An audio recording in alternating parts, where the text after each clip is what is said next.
Hey everybody, welcome back to When Harry Met Board Games, where we feed our people with relatable content and our victory condition is your satisfaction. I'm Harry. Before we go any further, please don't forget to hit the subscribe button somewhere on the lower right hand side of your screen. That way we can move on with our lives and enjoy the rest of this video. Today we have another top 10 list for you all. We have my top 10 board game mechanisms. And this was a tough list to make because as I made the list, I realized that there's lots of board game mechanisms, first of all, that are delineated as such on the Board Game Geek criteria, in their search engine.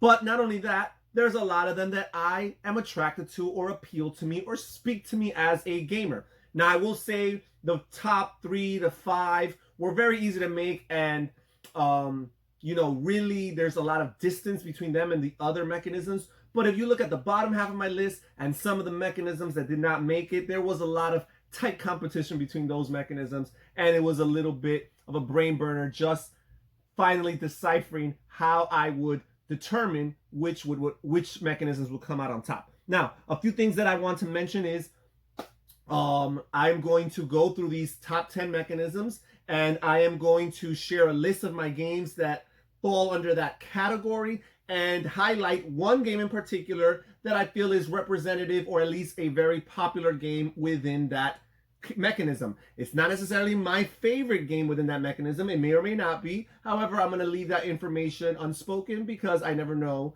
or you never know, in the future I might make future top 10 videos for each of these mechanisms. So another caveat that I would like to make out is that not all of the games that I'm going to share as examples of these mechanisms are classified as such under Board Game Geek's criteria. However, in my opinion, I think that at the very least they create the same feeling, they evoke the same feeling within gameplay.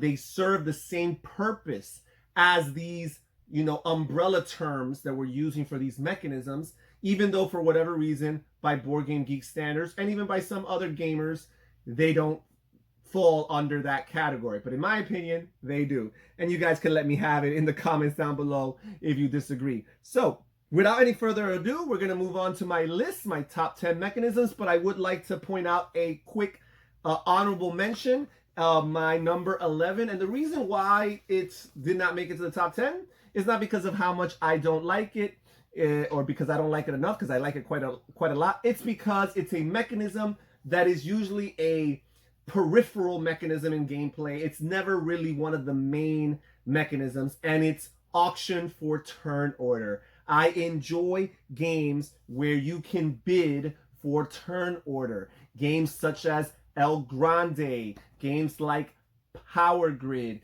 games like Five Tribes. These are games that I really, really enjoy, where you bid for turn order before each and every single round. So not only does turn order change from round to round, but players have control in that auction. How valuable is turn order for you? How valuable is priority to you during that round? And what are you willing to spend for it? I find that to be a very neat mechanism. And now we move on to my top 10 proper.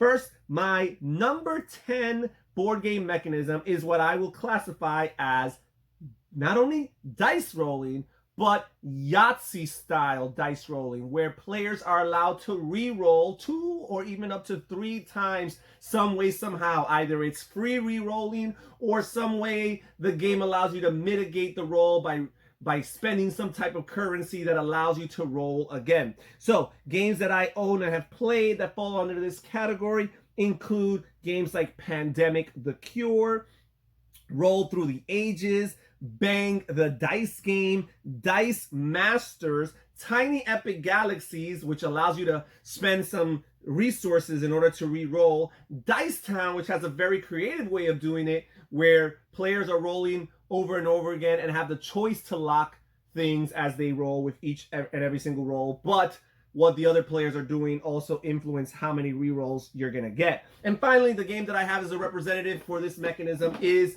none other than King of Tokyo, perhaps the most popular Yahtzee style game out there, where players are monsters and they're rolling these dice, trying to accrue victory points, trying to accrue, attack currencies so that they could hurt their opponents as well. Really, really cool game. I love it. You know, the rolling of dice could be very physically rewarding. It's a good tactile experience. However, me personally, I get frustrated with the randomness and the luck that happens with dice. I am one of those gamers that say dice hate me, right? Because it just doesn't roll my way, if you catch my drift. But I love dice rolling. It is fun, and I love it even more when I feel like I have some sort of control. The decision of, do I want to keep what I rolled or do I re-roll it? And if I have even an additional layer of decision making, like, oh, I have to spend some type of currency to re-roll, like in Dice Town, like in Tiny Epic Galaxies, that is even neater. So my number 10 board game mechanism of all time is Yahtzee style dice rolling. Now we move on to my number 9 board game mechanism, and that is not only card drafting, but in particular pick and pass card drafting, where you have a hand of cards, you pick one at a time, you hand the rest of the hand to your next player, the player before you hands their hand of cards, and you rinse, wash, and repeat. You repeat the process, pick one and pass. Games that I have played and owned that include this mechanism include Steppenfeld's brilliant Notre Dame, the ever so popular mass market hit Sushi Go, and the game I chose to be the representative, one of my favorite games of all time, Seven Wonders. And there's just something about this mechanism. I mean, first of all, if you're playing with smaller player counts, there's the memory aspect of trying to remember what's in your original hand so that when it goes all the way around and comes back to you, you have an idea of what might be awaiting you. But also just that decision of probability. You kind of have an idea of what the pool of cards out there are, but you have to make your decision one at a time and factor in what players may or may not pick by looking at their tableaus, what they've picked already, and where you think, what direction you think they're taking with their strategy and their gameplay. I just love those ideas. It seems luck-based, it seems, out of nowhere, but there's a lot of thoughtfulness to this mechanism, and that's why it's my number 9 favorite board game mechanism of all time, pick and pass card drafting. Now we move on to my number 8, which is variable phase order, where rounds are determined, not necessarily, the actions you take are not necessarily a series of actions that must be taken every single round, but the actual decisions that players make at the beginning of each round determine what actions they are actually going to take individually or collectively as a group of players. Games that fall under this category include games like San Juan, games like Race for the Galaxy, Cuba, Kiklades even, and my representative, Puerto Rico, the game that probably instituted this variable phase order, where players each choose certain roles, and the roles will determine what actions are taken by the players on that turn. And of course, whoever chooses the role gets a certain benefit. I like that. I find that to be neat. The idea that, there's a certain amount of things you could do, and that all players to some extent piggyback off of what you've done or are impacted by what you've chosen is really, really neat. Just factoring all these decisions as you make your choice as to which actions you're going to choose for that particular round, and why in this round these actions or this set of actions are more optimal, but in another round you might choose a different set of actions. My number 8 board game mechanism of all time, variable phase order. And now we move on to my number 7 board game mechanism of all time, and that is tile placement. And I have a lot of games that include tiles, but for me in particular, I'm limiting this to games where it's not just about the placement of tiles, but where you place tiles really is the crux of the game. These are the games that I've classified under tile placement, because BGG includes lots of games under tile placement as long as you have tiles to put anywhere and there's no relationship necessary between the different tiles. But these games that I'm including, absolutely, it matters. Games like King Domino, very popular game. Games like Castles of Burgundy, where you're placing your different tiles on your estate, and where they go matters. Games like the ever so popular Alhambra. And my representative for this category, the evergreen Carcassonne. I love Carcassonne. I say it quite often in this channel. In this home, we are a Carcassonne family. As you can see over here, I own lots of spin-offs, expansions, iterations of the Carcassonne system. Right now, the one I'm feeling the most is perhaps Reiner Knizia's Carcassonne, the Castle. However, any flavor of Carcassonne speaks to me. At least the ones that I've tried. I've heard of some horror stories of a few editions out there. But yeah, just the tactile reward of placing a tile down and either extending something or completing something you started. It's such a rich experience, at least to me. It's almost cathartic. It's almost therapeutic. And that's what these tile placement games add for me. And also just the importance of things like orientation, or the importance of things like how adjacency rules affect one tile versus the other, how they piggyback off of one another, how they combo off of one another. These things, how you can score or maximize the amount of points you score based on where you place your tile, the where, the whys, the whens, the hows, all of these questions that matter so much in these tile placement games. And that's why tile placement is my number 7 board game mechanism of all time. Now we move on to my number 6 board game mechanism of all time. And I will say at this range, at 6, is where I really start to love these mechanisms, and it starts to get a little bit tougher. And the next 6 can fluctuate back and forth if you ask me on different days of the week. But for now, I feel pretty certain that this is the spot in which they belong. My number 6 board game mechanism of all time is what I'm referring to as not only a market mechanism, but in particular, a supply and demand market. And I'm considering games such as Cuba, games like Pillars of the Earth, where there's not so much a demand aspect of it, but there's definitely a supply aspect of it. Games such as At the Gates of Loyang, where again, demand is not necessarily a factor, but supply is. Games like Puerto Rico, people may not look at it as a supply and demand market, but you have that trade card there, that trade market, where you can take the action to go trade resources, and there is demand. Some of those resources are more valuable than others and will get you more coin than the others. And there's a supply issue, because once a resource has been placed onto that tile, nobody else can place a resource of the same kind, right?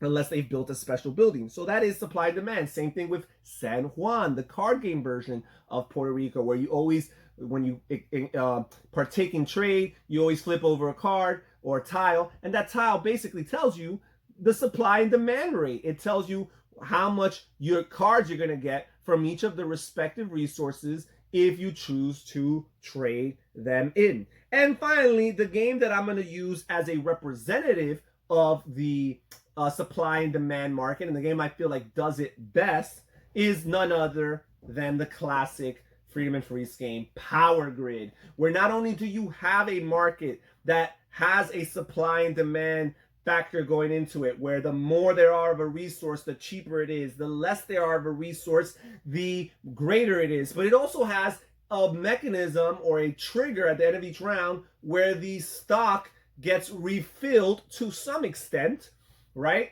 at the end of each round. So you don't just have the market go completely dry on you, right? You're always going to get a little bit more, which is absolutely necessary. I find the way that you can manipulate this in this game to be so brilliant. And I just love that idea of supply and demand, and a supply and demand market in a board game. And that's why it's my number 6 board game mechanism of all time, the supply and demand market. And now we move on to my top 5. My number 5 board game mechanism is what I'm going to term as contracts / missions for points, right? And basically, I'm not caring so much whether or not this is hidden information. There is something neat about when you have a hidden mission and nobody knows what it is, and at the end of the game you reveal it and you're like, haha, sucker, you didn't know I was going for that, huh? And you pull off all these points. That is cool, that is fun. But whether it is secret information or public knowledge, the idea that there is a predetermined set of cards, whether you call them contracts or missions, objectives, that you get either at the beginning of the game or very early on in the game, or sometimes even throughout the game, that give your strategy direction, right? That give you a focus as you proceed and make decisions turn after turn, round after round, and that give you a certain amount of victory points if you're able to accomplish it. I love that mechanism in a game, that idea in a game. And some of the games that I am using for this category include games like Mercator, where you have contract fulfillment for victory points, at the Gates of Loyang, where your customers, in particular your regular customers, are basically like glorified contracts. Ticket to Ride, where your destination tickets are like contracts or secret missions that other players do not know. Tiny Epic Quest, that has a lineup of objective cards that players are trying to accomplish to gain certain benefits and or items. Tiny Epic Galaxies, where players have secret missions that are revealed later on in the game, but throughout the game, they can work towards those missions, and those missions get them a certain amount of points. We've got Coliseum. People don't look at it as that, but those events are basically glorified missions. Everybody has open access to them, but eventually only one player gets each particular event. So you get that event, and you need to meet the criteria to capitalize and get the victory points off of that event. So that, in a sense, is a mission or a contract. Also, Pursuit of Happiness. Pursuit of Happiness has several contracts or missions, because all of those projects that you acquire, all of those items that you acquire, all of those activities that you engage in, you draft those cards, and those cards give you direction going forward, because to optimize those cards and get all the benefits from those cards, you're going to have to accrue certain resources and spend them. So they give you direction and aim as you make your decisions throughout the game. Also, Kingdom Builder. Kingdom Builder has the kingdom cards, and they may vary from round to round, and they are public because they're missions for everybody. But the point is, from game to game, you're going to have a strategy based on those cards. They're going to give you direction as to where you want to go with your decisions. And finally, the game that I'm using as, after all that, lots of games, right? After all that, the game I'm going to use as the, standard or a reference or an example for it is Mission Red Planet. And this game has secret missions. You draw some at the beginning of the game. You might acquire some throughout the game, and you reveal them at the end of the game. And if you accomplish them, they give you a certain amount of victory points. I just love having that direction in a game. Some people might feel pigeonholed, but I just feel like it's a new challenge. It makes me feel like every game's gonna feel different, as opposed to things being completely open-ended, where you might just have an optimal strategy and just continue to do that optimal strategy from game to game because, hey, it works, right? This kind of forces you to adapt your game according to the missions, objectives, and contracts that are currently available to you at the moment. That's my number 5 board game mechanism of all time: contracts and or missions. Now we move on to my number 4, and this is the popular route network building mechanism. And I am including games such as Power Grid, which I mentioned earlier, where you're building your network of cities, and you're building and making connections to connect them all. You've got Taj Mahal, where you're building palaces and connecting them into the different regions of India. You've got Kingdom Builder, which I also mentioned earlier. Some of the very same kingdom cards or objectives that I mentioned earlier require you to connect certain locations on the board to one another. You've got games like Through the Desert, Reiner Knizia classic abstract game, where you have networks or chains of different camels that connect oases and connect water holes, and just give you majority points for having a certain length of a network. Really cool game. Kyklades. People don't look at it as such, but you are building network of Navy ships to connect your islands with one another in order to effectively and efficiently travel from island to island. If you do not have a network of ships, then you will not be able to travel from one of your islands to another. Tigris and Euphrates, you're building different kingdoms or regions, and you're connecting them to one another in order to gain some sort of benefit, whether it be, treasure, that are on the temples or whatever else you might be gaining. And finally, the game that I'm using as an example and the most popular game by far in this genre, and that is Ticket to Ride, where you're building a network of rail routes that connect cities to cities that give you victory points for the missions that you drew. Really cool, really fun. I just love the spatial challenge that route network building happens to have, and also just the additional challenge, whatever other mechanism that the game creates in order for you, the prerequisite for you to connect one space in the board to another space. Really, really cool. Again, spatially, I find it to be a very stimulating and rewarding mechanism. And now we move on to my number 3 board game mechanism of all time, and we are talking about area majority. And I've talked about it a lot on this channel. I love area majority. The games that I've included include Mission Red Planet, Tower of Babel by Reiner Knizia, which I played recently, Rhinelander, another Reiner Knizia game, Merchants of Amsterdam, Sola Fide, the Reformation themed game, Small World. And some of these games are more just area control, or what some people are deeming now as zone control. You're controlling a zone, and you show your presence on that zone, shows that you control it. And some of them are what people refer to as area majority, right? Where you and somebody else can be in the same area, in the same zone, but the person who has the most number of pieces or people there has the majority and will benefit the most from that space. Kyklades is just more pure like zone control, but I'm including this in this list. Tikal, true area majority, Tigris and Euphrates. Medici, even though a lot of people don't look at it, is you have the commodity tracks, and the further advanced you are in those commodity tracks, you have the area majority in that space. You've got Scarab Lords, where you're vying for control in 6 different regions. Kingdom Builder, in some of its missions or some of its kingdom cards, the condition is having majority in different sectors of the board. Alhambra, having the majority in the different colors. Tiny Epic Galaxies, being the furthest advanced in the different colonization tracks of the planets. Revolver, Battle Line, and finally the game that I'm going to use as a representative is El Grande, the classic 1995 Spiel des Jahres winner, designed by Wolfgang Kramer and Richard Ulrich.